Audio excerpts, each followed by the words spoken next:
Good morning students.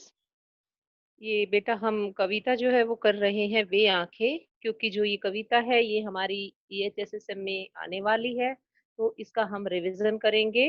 वैसे कविता हमारी हो चुकी है, तो रिवीजन में एक बार हम देखते हैं कि जो कविता है वो है हमारी वे आंखें।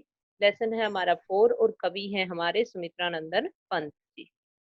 देखिए, सुमित्रानंदन पंत जी बहुत ही मतलब सुलझे हुए कह सकते हैं हम, और प्रकृति के कुशल चितेरे हैं कि प्रकृति का जो चित्रण है इन्होंने बड़े सुंदर ढंग से अपनी रचनाओं में किया है।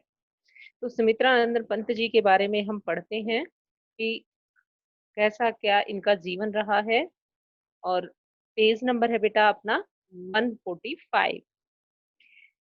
तो इनका जो नाम था, मूल रियल नेम था, वो था गोसाई दत्त। सुमित्रानंदन पंत जी का जो नाम था मूल, वो था गोसाई दत्त। जन्म सन 1900 में कोशानी जिला अल्मोड़ा में हुआ था। वीणा, ग्रंथि, पल्लव, गुंजन, युगवाणी, ग्राम्या,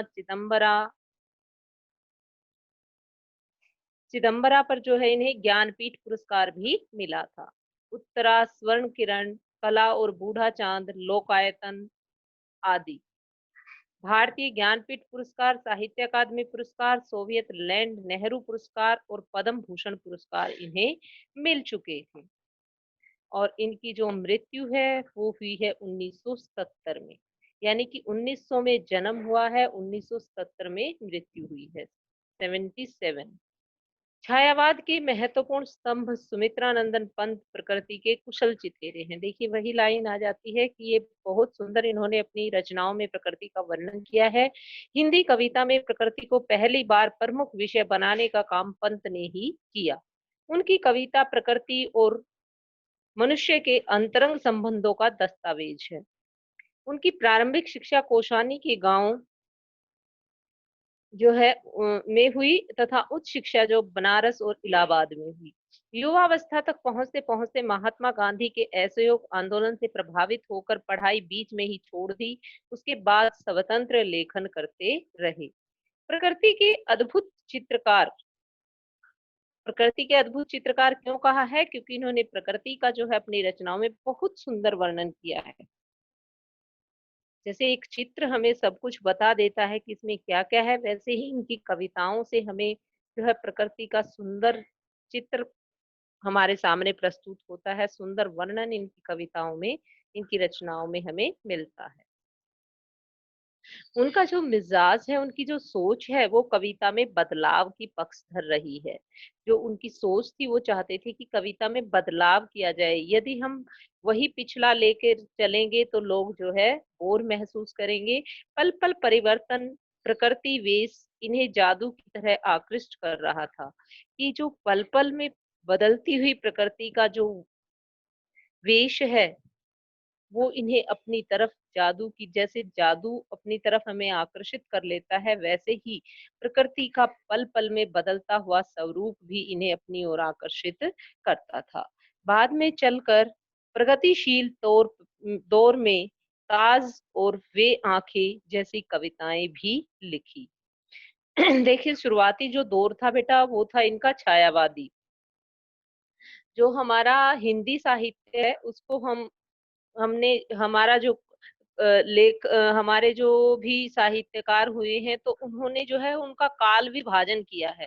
देखिए, छायावाद शब्द और जो ये प्रगतिवादी शब्द आए हैं, इनका क्या मतलब है? तो जो छायावादी है बेटा, जो काल विभाजन किया है हमारा हिंदी साहित्य का, उसमें जो है सबसे पहले जो है हमारा आता है आदिकाल, भक्तिकाल, रीतिकाल, और फिर आता है जो है आधुनिक काल। और आधुनिक काल के भी जो है पार्ट हैं, वो है भारतेंदु युग, द्विवेदी युग, और उसके बाद आता है हमारा छायावाद। ठीक है, तो ये छायावादी कवि थे सुमित्रानंदन पंत। लेकिन अंत तक छायावाद के बाद जैसे प्रगतिवादी युग आया, तो प्रगतिवादी दौर जब आया, तो उन्होंने भी जो है छायावाद की जो बंधी बंधाई परंपरा थी, उसको जो है परिवर्तन करके जो है प्रगति युग की जो भी मान्यताएं थी उनको स्वीकार किया। और ये प्रगतिवादी युग की कविताएं हैं वे आंखें। इसके साथ ही अरविंद के मानवतावाद से प्रभावित होकर मानव तुम सबसे सुंदरतम जैसी पंक्तियां भी लिखते रहे। उन्होंने नाटक, कहानी, आत्मकथा, उपन्यास और आलोचना के क्षेत्र में भी काम किया। रूपाभ नामक पत्रिका के संपादन भी किया, जिसमें प्रगतिवादी साहित्य पर विस्तार से विचार विमर्श विमर्श होता है। उन्होंने कौन सी पत्रिका का संपादन किया बच्चों? रूपाभ पत्रिका का। और जो ये वे आंखें कविता है, यह जो है हमारी प्रगतिवादी रचना है। सुमित्रानंदन पंत वैसे छायावादी कवि कहे जाते हैं बच्चों। छायावाद के 4 स्तंभ हैं, महादेवी, निराला, पंत और प्रसाद, जयशंकर प्रसाद। सुमित्रानंदन पंत, जयशंकर प्रसाद, महादेवी वर्मा, सूर्यकांत त्रिपाठी, निराला, तो ये 4 जो है छायावादी कवि हैं। लेकिन बाद में जैसे छायावाद के बाद प्रगतिवादी युग आया, तो इन्होंने जो है प्रगतिवाद से ओतप्रोत साहित्य भी लिखा। अब इसके बाद क्या था कि उन्होंने उपन्यास का, कहानी, आलोचना, नाटक सभी क्षेत्रों में काम किया। पंत जी की भाषा के प्र पंत जी जो है अपनी भाषा के प्रति भी बहुत सचेत थे।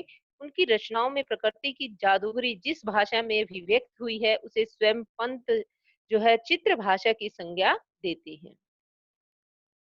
ब्रज भाषा और खड़ी बोली के विवाद में उन्होंने खड़ी बोली का पक्ष लिया और पल्लव की भूमिका में विस्तार से खड़ी बोली का समर्थन किया। पल्लव बेटा उनकी रचना है, तो उसमें उन्होंने जो है खड़ी बोली का समर्थन किया है कि जब हम यदि ब्रज भाषा में कविताएं करेंगे और वो लोगों की समझ में नहीं आएंगी, तो उन रचनाओं का लोगों तो साहित्य नहीं पहुंच पाएगा, तो क्या फायदा।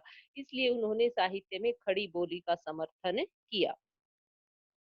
प्रस्तुत कविता वे आंखें पंत जी के प्रगतिशील दौर की कविता है। इसमें विकास की विरोधाभासी अवधारणाओं पर करारा प्रहार किया गया है कि विकास होने के बाद भी देश विकासशील है, विकास हो रहा है, लेकिन फिर भी जो किसान है वो इस विकास से अछूता है, क्योंकि जो हमारा देश है वो कृषि प्रधान देश है, लेकिन जो किसान है उसकी उसके विकास की तरफ कोई ध्यान नहीं दिया जाता। क्यों उसे समाज जो है मान्यता नहीं देता? क्यों उसे समाज ये नहीं सोचता कि इसी के कारण हमारा पेट भर रहा है? युग युग से शोषण के शिकार किसान का जीवन कवि को आहत करता है। आहत मीन्स दुखी करता है कि युग युग से किसानों का शोषण होता आ रहा है। कभी जो है किसान गरीबी से उबर ही नहीं पाता, तो क्या कारण है ऐसा? दुखद बात यह है कि स्वाधीन भारत में भी किसानों को केंद्र में रखकर व्यवस्था ने निर्णायक हस्तक्षेप नहीं किया। कि भारत के स्वाधीन होने पर भी जो है किसानों के लिए कोई विशेष जो है सुविधाएं प्रदान नहीं की गई। कविता ऐसे ही दुष्चक्र में फंसे किसान के व्यक्तिगत एवं पारिवारिक दुखों की परतों को खोलती है कि किस प्रकार एक किसान का जीवन और उसके परिवार का जीवन व्यतीत होता है दुखों में, और किस प्रकार जो है वह सुख का सांस नहीं ले पाता। यह किस प्रकार उसे जो है सारा सारी उम्र जो है महाजन का ब्याज ही भरना पड़ता है, वह इससे निकल ही नहीं पाता। तो इसका जो है वर्णन किया गया है। स्पष्ट रूप से विभाजित समाज की वर्गीय चेतना का खाका प्रस्तुत करती है कि किस प्रकार जो है समाज का जो ये किसान वर्ग है, ये किस प्रकार जो है गरीबी में अपना समय व्यतीत करता है, और उसे समय पर जो है खाने के लिए अन्न का दाना भी नहीं मिलता, और वह अन्नदाता कहलाता है। तो देखिए बेटा, हम कविता एक बार रीड करते हैं, बड़े ध्यान से आपने देखनी है, क्योंकि कविता में से जो आपके प्रश्न आएंगे फिर कहेंगे ये पता नहीं कहाँ से था। अगर आप ध्यान से देखेंगे तो आप जो है सारे क्वेश्चन जो है सोल्व कर पाएंगे।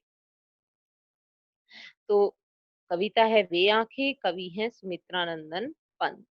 तो कवि ने भारतीय किसान के बारे में क्या लिखा है कि अंधकार की गुहा सरीखी उन आंखों से डरता है मन, भरा दूर तक उनमें दारुण दैन्य दुख का नीरव रोदन। दारुण क्या होता है बच्चे? कठोर, निर्दयी, सरीखी होती है समान, गुहा होती है गुफा। तो कहता है भारतीय किसान के बारे में कवि कि जो कवि की आँखें सॉरी किसान की जो आँखें हैं, वे एक अंधकार की गुफा की तरह भयानक लगती हैं। अंधकार की गुहा सरीखी जो किसान की आँखें हैं, वे अंधकार की तरह बहुत ही भयानक लगती हैं। अर्थात जिस प्रकार गुफा में झाँकने से डर लगता है क्योंकि वहाँ अंधेरा होता है, उसी प्रकार कवि ने कहा है कि किसान की आँखों में झाँकने से भी डर लगता है क्योंकि उनमें बहुत ही दर्द है, करुणा है। जिस प्रकार जो है किसान की शून्य आँखों में देखने से मन भयभीत हो जाता है क्योंकि उन आँखों में कुछ भी नहीं है, खुशी तो है ही नहीं। जो किसान की आँखें हैं वो बिल्कुल शून्य हो गई हैं, तो उनमें देखने से डर लगता है। क्योंकि क्या है किसान की आँखों में दुःख है, दर्द है, निराशा है, पीड़ा है और इसके सिवाय जो है कुछ भी नहीं है। उन आँखों से डरता है मन, इसी कारण जो है उन आँखों में देखने से मन डरता है।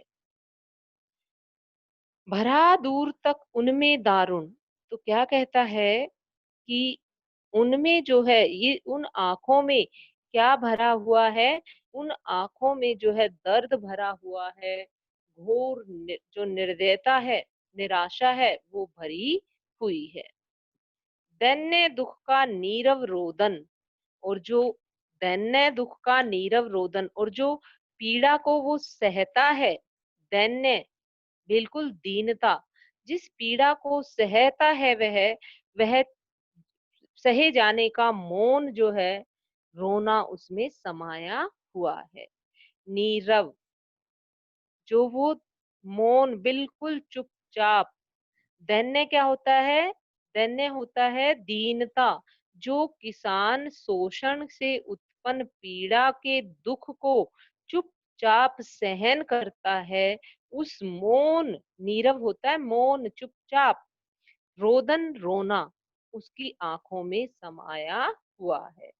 उनमें दूर-दूर तक जो है किसान की आँखों में गरीबी का दुःख और उससे उत्पन्न जो है पीड़ा को सहे जाने का मौन जो रोना है वो समाया हुआ है। इस लाइन को दोबारा देखेंगे बेटा। भरा दूर तक उनमें दारुण और किसान की आँखों में जो है दूर-दूर तक दारुण भरा हुआ है, निर्दयता भरी हुई है, उसे अब किसी से कोई जो है करुणा की आशा नहीं है, दया की आशा नहीं है। दैन्य दुःख का नीरव रोदन, जो गरीबी के दुःख से उत्पन्न पीड़ा थी, उसका मौन जो रोना है वो उसमें समाया हुआ है, किसमें? किसान की आँखों में। वह स्वाधीन किसान रहा, अभिमान भरा आँखों में उसका। यहाँ बेटा अगर हम इसका काव्य सौंदर्य देखते हैं तो खड़ी बोली का प्रयोग है और जैसे दैन्य, नीरव, रोदन ये क्या है? संस्कृत के तत्सम शब्द हैं और उपमा अलंकार है। अंधकार की गुहा सरीखी, तो यहाँ पर जो है उपमा अलंकार है और जो है अनुप्रास अलंकार का भी यहाँ प्रयोग है। और यहाँ पर जो है फर्स्ट में लाइन में आप लिखेंगे काव्य सौंदर्य में कि किसान की जो है दयनीय दशा का वर्णन किया गया है, कि किसान की दयनीय दशा का चित्रण किया गया है। इस प्रकार जो है हम काव्य सौंदर्य में लिखेंगे। सॉरी। वह स्वाधीन किसान रहा, अभिमान भरा आंखों में इसका, छोड़ उसे मझधार आज संसार कगार सदृश वह किसका। तो कवि क्या कहना चाहता है? वह स्वाधीन किसान रहा, कि जो देश है वो भी वह आजाद हो गया है और किसान भी आज एक स्वतंत्र देश का निवासी है। अभिमान भरा आंखों में, इस बात का अभिमान, इस बात का गर्व है किसान की आंखों में कि वो एक स्वतंत्र देश का निवासी है। छोड़ उसे मझधार, छोड़ उसे मझधार आज, संसार कगार सदृश बह खिसका। कगार होता है बेटा किनारा, मझधार होता है धारा के बीच में। तो कहता है कि यह संसार उसे मझधार में छोड़कर, बीच मझधार में छोड़कर, उसे गरीबी की और दुखों की जो है दुखों रूपी नदी के बीच में छोड़कर जो है, धारा के बीच में छोड़कर स्वयं जो है किनारे पर आकर खड़ा हो गया है। कगार किनारा सदृश मान बह खिसका, कि खुद तो बहकर जो है किनारे पर आ गया है। यह संसार सबको जो है सुख सुविधाएं हैं, लेकिन जो किसान है उसे किसी प्रकार की भी सुख सुविधा नहीं है। मझधार का मतलब यहाँ हम कह सकते हैं कि समस्याओं के बीच में, कि समाज के और वर्ग तो जो है उभर गए हैं, लेकिन किसान जो है आज तक नहीं उभर उभर पाया है समस्याओं से। तो यह संसार खुद तो जो है सारे सुख भोग रहा है, लेकिन किसान को जो है दुखों के बीच में मझधार में छोड़ दिया है। मझधार क्या होता है बेटा? धारा के बीच में। लहराते थे खेत दृगों में, दृग क्या होते हैं? नेत्र, आंखें। कि किसान की आंखों में उसके जो है उसकी फसलें, उसके हरे भरे खेत लहराते थे। हुआ बेदखल वह अब जिनसे, हंसती थी उसके जीवन की हरियाली इसके त्रिन त्रिन से। त्रिन त्रिन क्या होता है? तिनके तिनके में। कहता है कि जो किसान की आंखों में अपने खेतों की फसलें लहराती थी, उन खेतों से भी उसे बेदखल कर दिया है, क्योंकि उसका कर्जा तो उतर नहीं पाया और महाजन ने जो है उन खेतों को अपने नाम करवा लिया है। हस्ती थी उसके जीवन की, उसके जीवन की जो सुख थे, उसके जीवन की हरियाली थी, वह जो है उसकी फसलों के तिनके तिनके से ही जो है उसे प्राप्त होती थी। उसके जीवन की खुशी उसके फसलों का तिनका तिनका था, लेकिन उन्हीं खेतों से जो है किसान को बेदखल कर दिया गया है। आंखों ही में घूमा करता वह, उसकी आंखों का तारा, कारकुनों की लाठी से जो गया जवानी में ही मारा। तो क्या कहता है यहाँ कवि? कि आंखों में ही घूमा करता, किसान की आंखों में ही जो है उसके बेटे की तस्वीर घूमा करती है। वह उसकी आंखों का तारा, आंखों का तारा क्या है? मुहावरा है। आंखों का तारा बहुत प्यारा, कि किसान को अपना बेटा बहुत प्यारा था और हमेशा उसके आंखों में अपने बेटे की तस्वीर घूमा करती थी, कि किस प्रकार जो है कारकुनों की लाठी से, कारकुन क्या होते हैं? जमींदार के कारिंदे, जो जमींदार के यहाँ काम करते हैं। तो वो कारकुनों ने जो है, जमींदार के कारिंदों ने उसे लाठी से जवानी में ही मार दिया था। कब मारा था? जवानी में ही। किसको? किसान के बेटे को। किसने मारा था? जमींदार के कारिंदों ने। बिका दिया घर द्वार।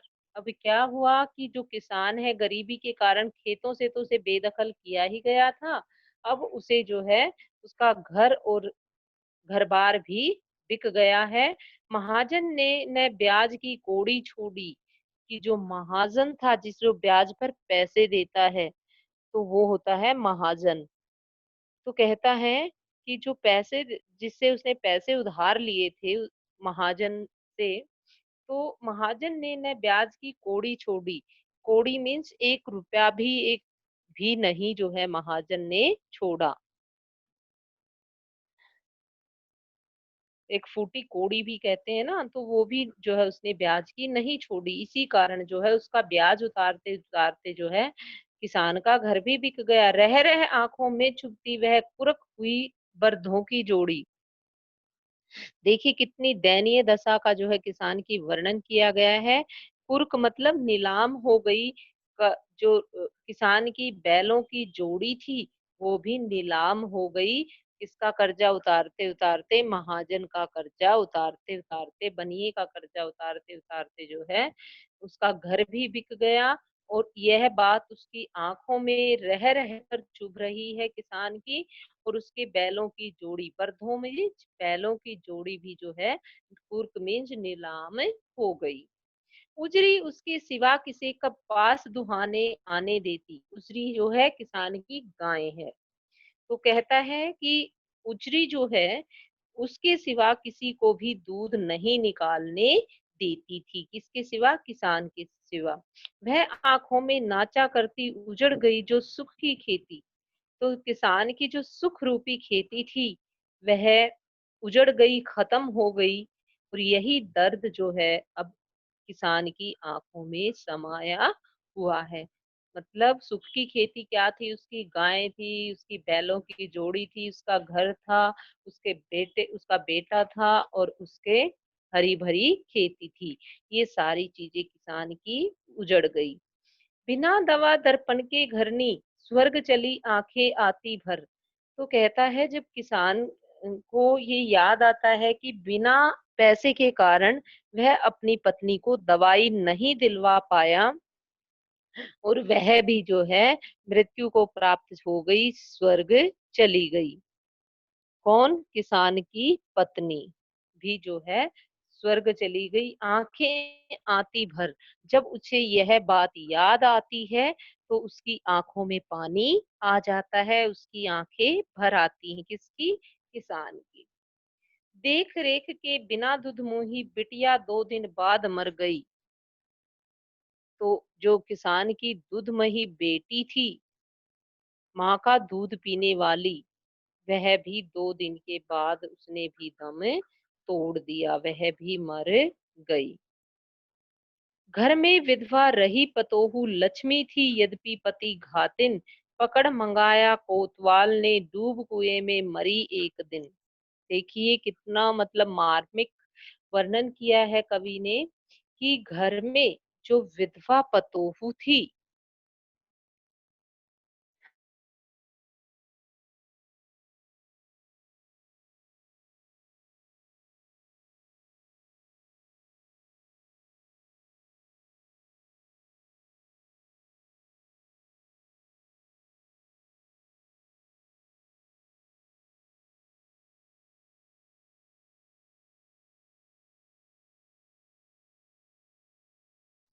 हाँ जी देखिए बेटा,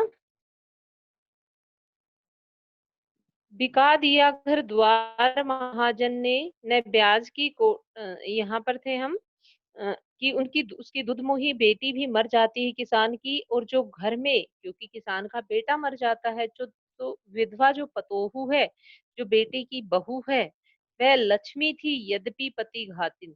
वैसे तो वो घर की लक्ष्मी थी, वह हर प्रकार के कार्य करती थी, लेकिन पति के जो है मर जाने के बाद लोग उसे पति घातिन कहते थे, अपने पति की हत्यारिन कहते थे।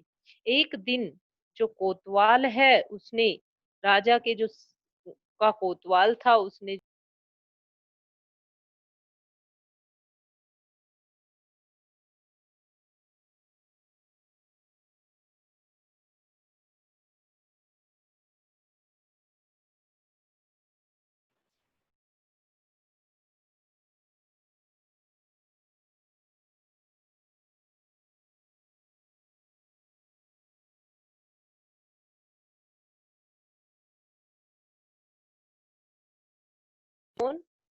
किसान के बेटे की बहू भी कुएं में डूबकर मर गई। देखिए किसान के बेटे का जो है स्वर्गवास हो चुका था, कारकुनों ने उसे लाठी से मार दिया था, तो जो उसकी उम, पत्नी थी वह विधवा हो।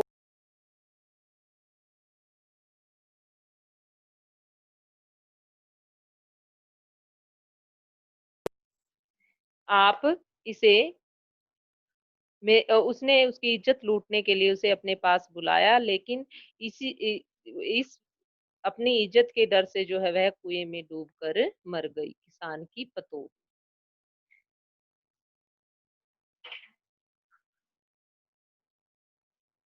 खैर पैर की जूती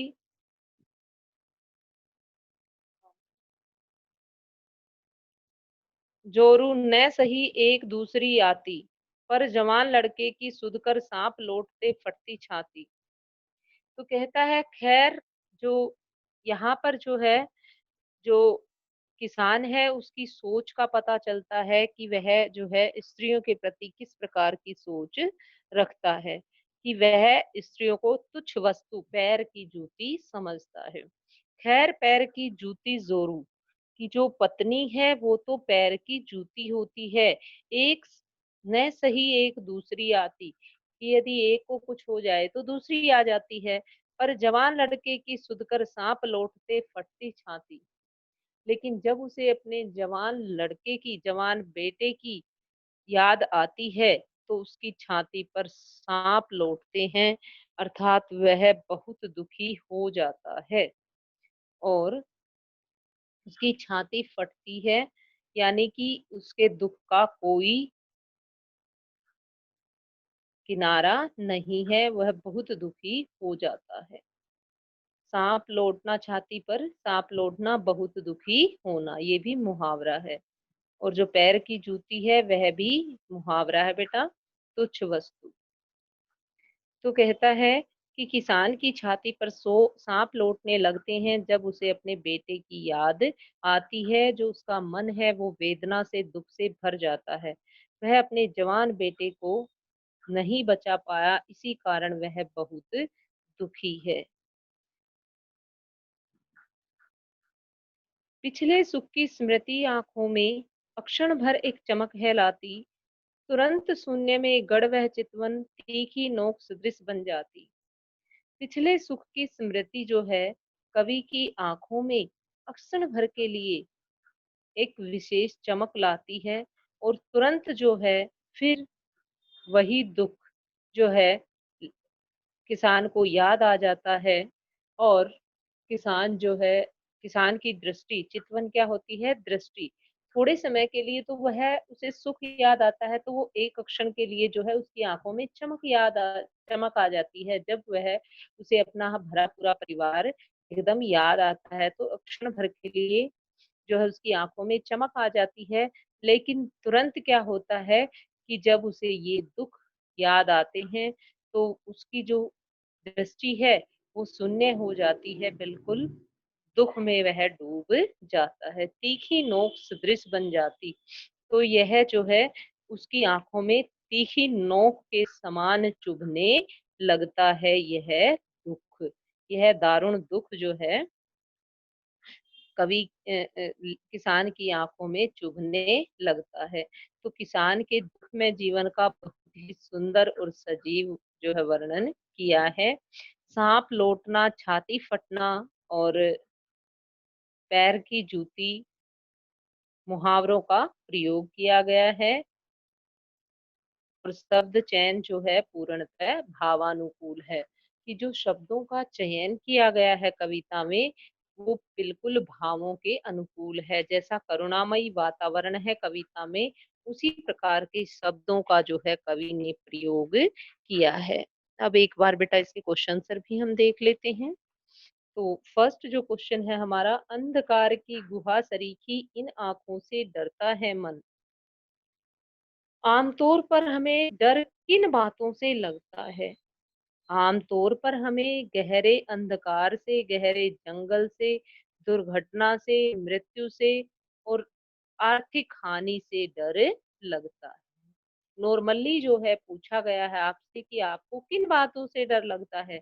तो कई बार क्या है, हमें गहरे अंधकार से, अंधेरे से भी डर लगता है, दुर्घटना हो जाने के बाद भी डर लगता है कि पता नहीं क्या होगा एक्सीडेंट वगैरह होने के बाद। और यदि हम कहीं गहरे जंगल में फँस जाते हैं तो वहाँ भी हमें डर लगता है। और यदि हमारा किसी प्रकार का नुकसान हो गया है तब भी जो है हमें डर लगता है, हम दुखी हो जाते हैं।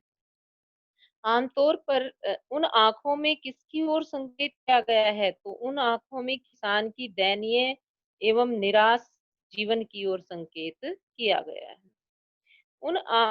कवि की गै पार्ट देखिए, कवि की उन आँखों से डर क्यों लगता है? तो कवि की उन आँखों से डर इसलिए लगता है क्योंकि क्योंकि किसान कवि को जो है किसान की आँखों से डर इसलिए लगता है क्योंकि किसान की आँखों में उसे भयंकर पीड़ा, निराशा और शून्यपन दिखाई देता है। डरते हुए भी कवि ने उस किसान की आँखों की पीड़ा का वर्णन क्यों किया है? कि किसान को जो कवि को किसान की आँखों से डर लगता है, लेकिन फिर भी उसने किसान की पीड़ा का वर्णन क्यों किया कवि ने? तो कवि के मन में किसान के प्रति सहानुभूति है और वह समाज को किसान की दुर्दशा से अवगत कराना चाहता है। समाज को यह बताना चाहता है कि जो किसान है उसकी स्थिति क्या है। उसको इसके अतिरिक्त वह महाजन, जमींदार, पुलिस और इन सब के द्वारा जो है किसान पर किए गए अत्याचारों का भी पर्दाफाश करना चाहता है। तो क्यों वर्णन किया है? वैसे तो कवि को किसान की आंखों से डर लगता है, लेकिन फिर भी उसने किसान की आंखों का वर्णन किया है। तो क्यों किसान की आंखों का वर्णन किया है? एक तो उसे किसान के प्रति सहानुभूति है और दूसरा वह जमींदार, महाजन, पुलिस आदि के अत्याचारों का जो है पर्दाफाश करना चाहता है। यदि कवि इन आंखों से नहीं डरता, क्या तब भी वह कविता लिखता? यदि कवि को किसान की आंखों को देखकर डर न लगता और किसान के दुख दर्द को नहीं पहचान पाता, तो ऐसी स्थिति में कवि यह कविता नहीं लिख पाता। यदि उसे कवि किसान के दर्द का पता ही नहीं होता, यदि वह वास्तविकता से वाकिफ नहीं होता, यदि उसे रियलिटी का पता नहीं होता कि किसान किस प्रकार दुखी है और किस प्रकार जो महाजन है, जमींदार है, उस पर अत्याचार कर रहे हैं, तो वह कविता कहीं कैसे भी नहीं लिख पाता, कभी भी नहीं लिख पाता। देखिए, जिस चीज के बारे में हमें जानकारी ही नहीं है, अब यदि मुझे हिंदी आती ही नहीं है तो मैं कैसे पढ़ा पाती? जिस चीज के बारे में जो है जानकारी है, उसी के बारे में लिखा जा सकता है, उसी के बारे में जो है बोला जा सकता है। तो कवि कहता यहाँ जो है, जो क्वेश्चन है हमारा ये है कि यदि कवि इन आंखों से नहीं डरता, क्या तब भी वह कविता लिखता? तो यदि किसान के बारे में उसे वास्तविकता स्थिति का उसे पता नहीं होता और किसान की आंखों से उसे डर नहीं लगता, तो वह उसके दर्द को नहीं समझ पाता और वह कविता नहीं लिख पाता कवि। अच्छा जी, सेकंड क्वेश्चन है हमारा, कविता में किसान की पीड़ा के लिए किन्हें जिम्मेदार ठहराया गया है? तो अभी अभी हमने कविता में पढ़ा है, महाजन जो ब्याज पर पैसे देते हैं, जमींदार वर्ग जो बड़ी बड़ी भूमि के मालिक होते हैं, और जमींदार के कारिंदे भी जो है किसान को हानि पहुंचाते हैं जमींदार के कहने पर, और जो निर्दयी कोतवाल है, थानेदार है, वह भी जो है किसान की पीड़ा के लिए जिम्मेदार है। अब जमींदार ने किसान को क्या किया? खेती से बेदखल कर दिया और महाजन ने अपना ब्याज पर ब्याज चढ़ाकर ब्याज वसूलने के लिए जो है किसान के घर, बैल, गाय सबको नीलाम कर दिया। और जमींदार के कारिंदों ने क्या किया? किसान के बेटे को पीट हेलो। पीट कर मार डाला। हाँ जी Pragati sir. Ma'am, ma'am last 5 minute. हाँ जी। Okay sir. तो मैम इन बच्चों को ना एक बार बोल दो, जितने आज प्रेजेंट है ना क्लास में, वो हर रोज रहे, क्योंकि बाकी आते नहीं है। ठीक जैसे है ये सर, मैं दीक्षा बोल है, दूंगी। ऋतिक रावल है, कई है। हम्म। हम्म। ठीक, हम्म। ठीक है मैम, करो आप स्टार्ट। ये ओके ओके सर। ये स्टूडेंट्स बेटा, आपकी डेली जो है अटेंडेंस काउंट हो रही है और डेली अटेंडेंस लग रही है आपकी। अगर आप चाहते हो तो मैं जुलाई की अटेंडेंस आपको सेंड कर दूंगी ग्रुप में। आप ये मत सोचिए कि आज मैंने अटेंड कर लिए, डेली का आपका डाटा बेटा प्रिपेयर हो रहा है। तो डेली अपनी क्लास अटेंड कीजिए और जो भी आपके मतलब फ्रेंड हैं उनको भी बोलिए कि डेली क्लास अटेंड करें, क्योंकि आपकी अटेंडेंस काउंट हो रही है डेली, और यही आपकी अटेंडेंस। और जो भी बच्चे डेली मतलब अटेंड कर रहे हैं क्लास, तो वो ये ना सोचें कि आज कर लिए तो कल ना करें। और दूसरा क्या है कि जो भी है अपना अपनी जो आईडी है वो प्रॉपर इसमें मेंशन करें जब भी आप क्लास अटेंड करते हैं। क्योंकि जैसे कल परसों की क्लास में किसी बच्चे ने रेडमी वगैरह लिखा था, तो बताओ मैं किस नेम से अटेंडेंस फिल करूं? ठीक है, तो अपना जो है आईडी अपनी प्रॉपर रखें जो आपका नेम है, क्योंकि उसी से जो है आपकी अटेंडेंस लगती है। और प्रेजेंट रहें बेटा हर क्लास में, क्योंकि एक यही सोर्स है जिससे हम जो है फेस टू फेस हो रहे हैं, और अगर कोई प्रॉब्लम है तो वो भी आप अपनी शेयर कर सकते हैं।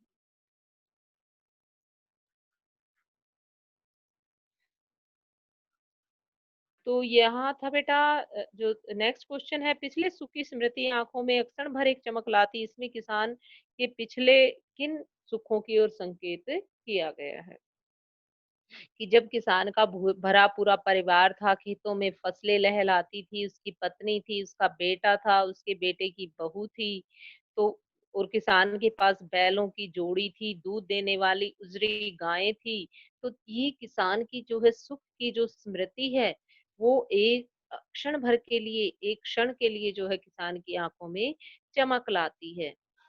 कालांत और क्या होता है कि बाद में जो है किसान का घर नीलाम हो जाता है और उसके बैलों की जोड़ी और उसका जो है उसकी गाय भी नीलाम हो जाती है और उसका जो है खेती से भी वो खेतों से भी बेदखल कर दिया जाता है जमींदार के द्वारा और उसके बेटे को कारिंदे मार देते हैं जमींदार के और पुत्र वधू जो है उसकी कुएं में डूबकर मर जाती है अपनी इज्जत को बचाने के लिए। ऐसे दुख के समय में भी जो है सुखी जीवन की याद से उस जो है किसान की आंखों में एक क्षण के लिए चमक आती है और इसके बाद जो है किसान फिर जो है दुखी हो जाता है एक क्षण के भर जब जो सुख की स्मृति उसके दिमाग में आती है तो किसान जो है फिर दुखी हो जाता है। ये थी बेटा आपकी कविता। संदर्भ सहित आज से स्पष्ट कीजिए, ये आपको मैं करवा चुकी हूँ कि आपने जो है इसकी व्याख्या ही करनी है। यहाँ तक जो है हमारा लेसन बेटा अब कंप्लीट हो चुका है और इसके बाद जो है हम नेक्स्ट देखते हैं जो भी हमारा ये एचएसएसएम में है। वैसे मैं तकरीबन सभी जो है लेसन का आपको रिवीजन करवा चुकी हूँ। धन्यवाद बच्चों।